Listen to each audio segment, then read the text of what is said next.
ओम शांति। आज है 2 मार्च 2026। बाप दादा के महावाक्य है, मीठे बच्चे याद में रहकर दूसरों को याद का अभ्यास कराओ। योग कराने वाले का बुद्धि योग इधर उधर नहीं भटकना चाहिए। प्रश्न: किन बच्चों के ऊपर बहुत बड़ी रिस्पॉन्सिबिलिटी है, उन्हें कौन सा ध्यान जरूर देना चाहिए? उत्तर: जो बच्चे निमित्त टीचर बनकर दूसरों को योग कराते हैं, उन पर बहुत बड़ी रिस्पॉन्सिबिलिटी है। अगर योग कराते समय बुद्धि बाहर भटकती है तो सर्विस के बजाय डिससर्विस करते हैं। इसलिए यह ध्यान रखना है कि मेरे द्वारा पुण्य का काम होता रहे। गीत बजा है, ओम नमः शिवाय। ओम शांति। बाप सभी बच्चों को पहले पहले तो यहाँ बैठ करके लक्ष्य में टिकने के लिए दृष्टि देते हैं कि जैसे मैं शिव बाबा की याद में बैठा हूँ, तुम भी शिव बाबा की याद में बैठो। प्रश्न उठता है कि जो सामने बैठे हैं निष्ठा करने के लिए, वह सारा समय शिव बाबा की याद में रहते हैं? जो औरों को भी कोशिश हो।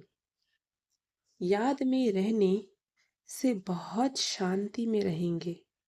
अशरीरी हो शिव बाबा की याद में रहेंगे तो औरों को भी शांति में ले जाएंगे, क्योंकि टीचर होकर बैठते हो ना।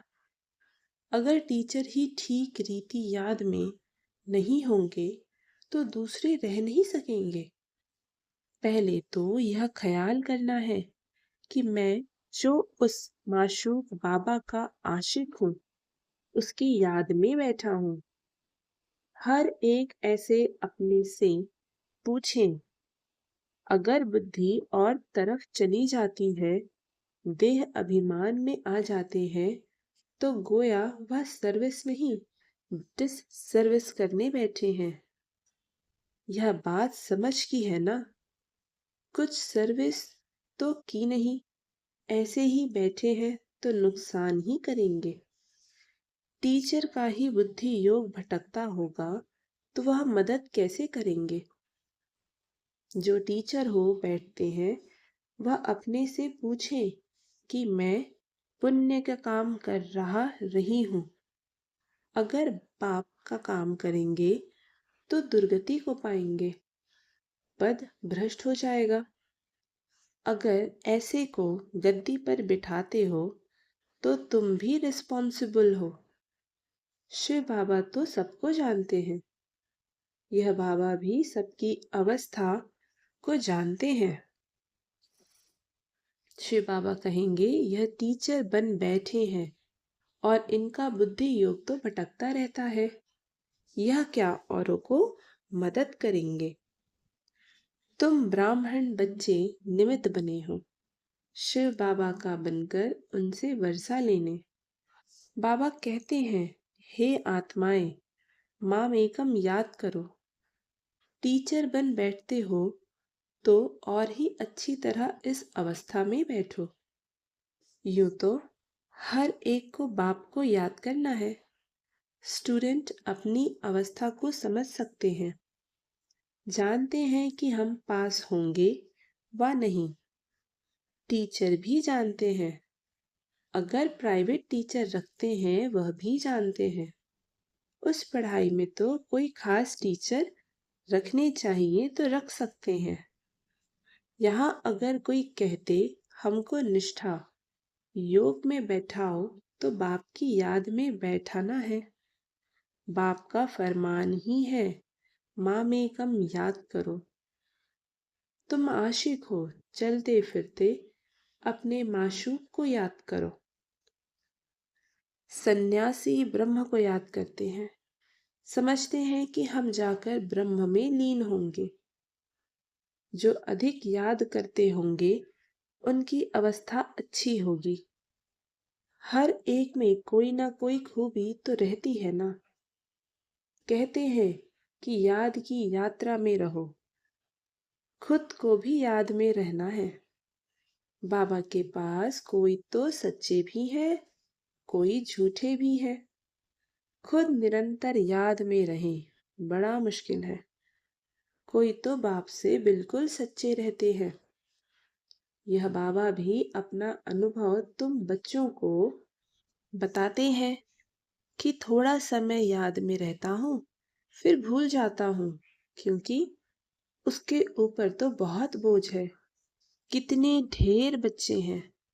तुम बच्चों को यह भी पता नहीं पड़ता है कि यह मुरली शिव बाबा ने चलाई व ब्रह्मा चलाते हैं, क्योंकि दोनों इकट्ठे हैं ना।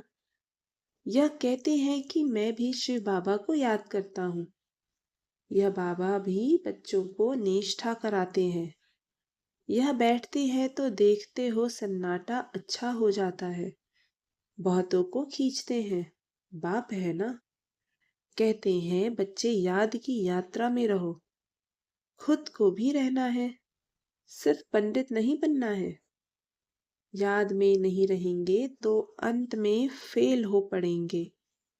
बाबा मम्मा का तो ऊंच पद है, बाकी तो अभी माला बनी नहीं है। एक भी दाना बना हुआ कंप्लीट नहीं है।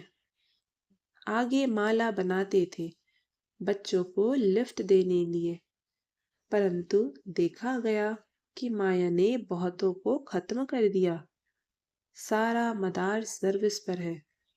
तो जो सामने निष्ठा कराने बैठते हैं, उनको समझना है कि मैं सच्चा टीचर होकर बैठूं। नहीं तो बोलना चाहिए कि हमारी बुद्धि यहाँ वहाँ चली जाती है। मैं यहाँ बैठने के लायक नहीं हूँ। स्वयं बताना चाहिए। ऐसे नहीं कि आप ही कोई भी आकर बैठे। कोई है जो मुख से मुरली नहीं चलाते, परंतु याद में रहते हैं। लेकिन यहाँ तो दोनों में तीखा जाना चाहिए। साजन बहुत लवली है, उनको तो बहुत याद करना चाहिए। मेहनत है इसमें। बाकी प्रजा बनना तो सहज है। दास दासिया बनना बड़ी बात नहीं है। ज्ञान नहीं उठा सकते हैं। जैसे देखो यज्ञ की भंडारी है, सबको बहुत खुश करती है, किसी को दुख नहीं देती। सब महिमा करते हैं, तो वाह शिव बाबा की भंडारी तो नंबर 1 है। बहुतों की दिल तो खुश करती है। बाबा भी बच्चों की दिल को खुश करते आए हैं। बाप कहते हैं कि मुझे याद करो और यह चक्र बुद्धि में रखो। अब हर एक को अपना कल्याण करना है। हड्डी सर्विस करनी चाहिए। तुमको बहुत रहमदिल बनना चाहिए। मनुष्य मुक्ति जीवन मुक्ति के लिए बहुत धक्के खाते हैं। किसी को भी सद्गति का मालूम ही नहीं है। समझते हैं कि जहां से आया वहां वापस जाना है। नाटक भी समझते हैं, परंतु उस पर चलते नहीं हैं। देखो क्लास में कहाँ कहाँ मुसलमान भी आते हैं। कहते हैं कि हम असूल देवी देवता धर्म के हैं।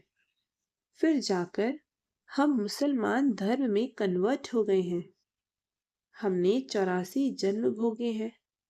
सिंध में भी 5-6 मुसलमान आते थे, अभी भी आते हैं।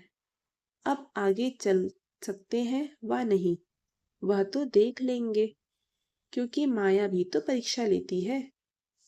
कोई तो पक्के ठहर जाते हैं, कोई ठहर नहीं सकते। जो असूल ब्राह्मण धर्म के होंगे, जिन्होंने 84 जन्म लिए होंगे, वे तो कभी नहीं हिलेंगे। बाकी कोई ना कोई कारणे अकारणे चले जाएंगे। देह अभिमान भी बहुत आ जाता है। तुम बच्चों को तो बहुतों का कल्याण करना है, नहीं तो क्या पद पाएंगे। घर बार छोड़ा है अपने कल्याण के लिए। कोई बाप के ऊपर मेहरबानी नहीं करते हैं। बाप के बने हो फिर सर्विस भी ऐसी करनी चाहिए। तुमको तो राजाई का मेडल मिलता है, 21 जन्म सदा सुख की राजाई मिलती है।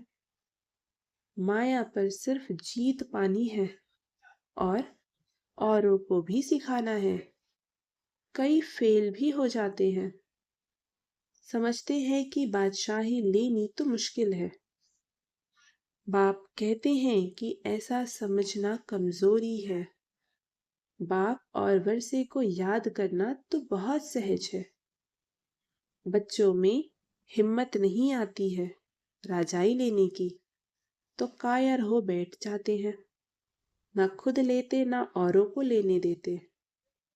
तो परिणाम क्या होगा? बाप समझाते हैं कि दिन रात सर्विस करो। कांग्रेसियों ने भी मेहनत की, कितनी जफाकसी, खींचतान की, तब तो फर्नेंस से राज्य लिया। तुमको रावण से राज्य लेना है, वह तो सबका दुश्मन है। दुनिया को पता नहीं कि हम रावण की मत पर चल रहे हैं, तब दुखी हैं। किसी को सच्चा स्थायी दिल का सुख थोड़ी है। शिव बाबा कहते हैं, मैं तुम बच्चों को सदा सुखी बनाने आया हूं। अब श्रीमत पर चल श्रेष्ठ बनना है। जो भी भारतवासी हैं वे अपने धर्म को भूल गए हैं। यथा राजा रानी तथा प्रजा। तुम बच्चों को समझ मिलती है सृष्टि का चक्र कैसे चलता है, सो भी घड़ी घड़ी भूल जाते हैं। बुद्धि में ठहरता ही नहीं है। भल ब्राह्मण तो बहुत बनते हैं, परंतु कई कच्चे होने के कारण विकार में भी जाते रहते हैं। कहते हैं कि हम बीके हैं, परंतु है नहीं। बाकी जो पूरी रीति डायरेक्शन पर चलते हैं, आप समान बनाते रहते हैं, वे ही ऊंच पद पा सकेंगे। विघ्न तो पड़ेंगे। अमृत पीते पीते फिर जाकर विघ्न डालते हैं। यह भी गायन है। उनका पद क्या होगा? कई बच्चियां तो विकार के कारण मार भी खाती है। कहती है कि बाबा यह थोड़ा दुख सहन कर लेंगे, हमारा माशूक तो बाबा है ना। मार खाते भी हम शिव बाबा को याद करती हूँ, वह खुशी में बहुत रहती है। इस कपारी खुशी में रहना चाहिए। बाप से हम वर्षा ले रहे हैं, औरों को भी हम आप समान बनाते हैं। आगे बाबा कहते हैं, बाबा की बुद्धि में तो यह सीढ़ी का चित्र बहुत रहता है, इसको बड़ा महत्व देते हैं। बच्चे जो विचार सागर मंथन कर ऐसे ऐसे चित्र बनाते हैं, तो बाबा भी उनकी शुक्रिया करते हैं। यह या तो ऐसे कहेंगे कि बाबा ने उस बच्चे को टच किया है, सीढ़ी बड़ी अच्छी बनाई है। 84 जन्मों को जानने से सारे सृष्टि के आदि मध्य अंत को जान गए हो। यह फर्स्ट क्लास चित्र है। त्रिमूर्ति गोल के चित्र से भी इसमें नॉलेज अच्छी है। अभी हम चढ़ रहे हैं, कितना सहज है। बाप आकर लिफ्ट देते हैं। शांति से बाप से वर्षा ले रहे हैं। सीढ़ी का ज्ञान बहुत अच्छा है। समझाना है कि तुम हिंदू थोड़ी हो, तुम तो देवी देवता धर्म के हो। अगर कहें कि हमने 84 जन्म थोड़ी लिए हैं, अरे क्यों नहीं समझते हो कि हमने 84 जन्म लिए हैं? फिर याद करो तो तुम फिर से पहले नंबर में आ जाएंगे। अपने कुल का होगा तो ऐसा प्रश्न करेगा नहीं कि सब थोड़ी 84 जन्म लेंगे।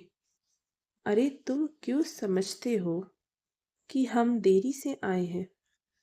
बाप सब बच्चों को कहते हैं, तुम भारतवासियों ने 84 जन्म लिए हैं, अब फिर से अपना वर्षा लो, स्वर्ग में चलो।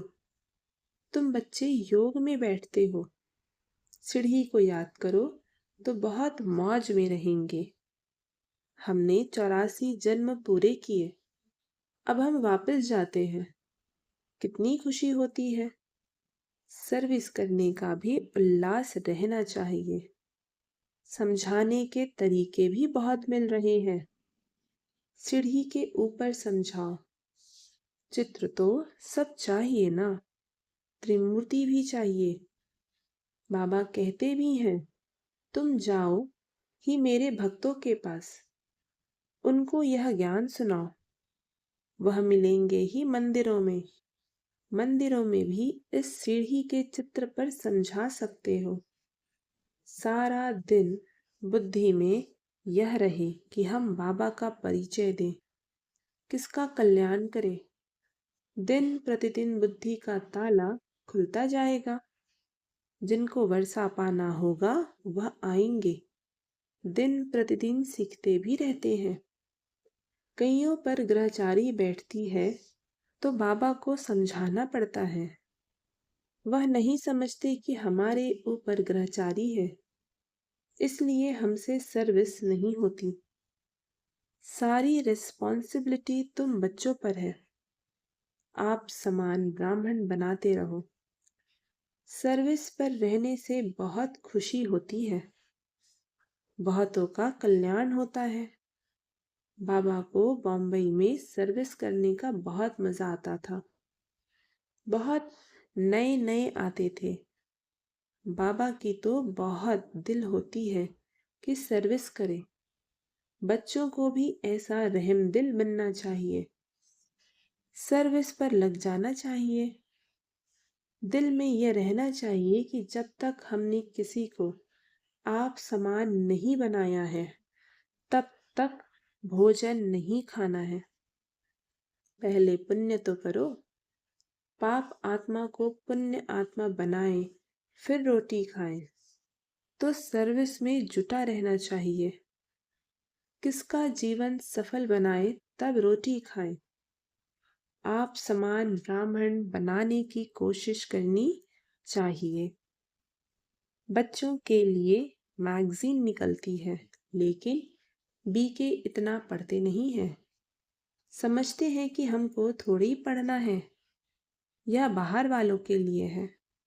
बाबा कहते हैं, बाहर वाले तो कुछ समझते नहीं हैं बिगर टीचर के। यह है ब्रह्मा कुमार कुमारियों के लिए, तो पढ़कर रिफ्रेश हो। परंतु वे पढ़ते नहीं हैं। सभी सेंटर्स वालों से पूछते हैं कि सारी मैगजीन कौन पढ़ते हैं, मैगजीन से क्या समझते हैं, कहाँ तक ठीक है। मैगजीन निकालने वाले को भी आफरीन देनी चाहिए कि आपने बहुत अच्छी मैगजीन लिखी। आपको धन्यवाद करते हैं। मेहनत करनी है, मैगजीन पढ़नी है। यह है बच्चों के रिफ्रेश होने के लिए। लेकिन बच्चे पढ़ते नहीं। जिनका नाम बाला है, उन्हों को सब बुलाते हैं कि बाबा भाषण करने लिए हमारे पास फलाने को भेजो।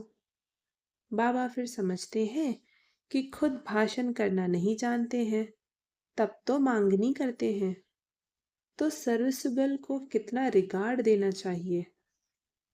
अच्छा, मीठे मीठे सिकी लधे बच्चों प्रति माता पिता बाप दादा का याद प्यार और गुड मॉर्निंग। रूहानी बाप की रूहानी बच्चों को नमस्ते, और हम रूहानी बच्चों की रूहानी माता पिता बाप दादा को याद प्यार, गुड मॉर्निंग और नमस्ते। धारणा के लिए मुख्य सार। पहली पॉइंट, राजाई का मेडल लेने के लिए सबके दिल को खुश करना है। बहुत बहुत रहमदिल बन अपना और सर्व का कल्याण करना है। हड्डी सेवा करनी है। दूसरी पॉइंट, देह अभिमान में आकर डिससर्विस नहीं करनी, सदा पुण्य का काम करना है। आप समान ब्राह्मण बनाने की सेवा करनी है। सर्विसिबल का रिगार्ड रखना है। आज का वरदान है मनन शक्ति द्वारा वेस्ट के वेट को समाप्त करने वाले सदा शक्तिशाली भव। आत्मा पर वेस्ट का ही वेट है।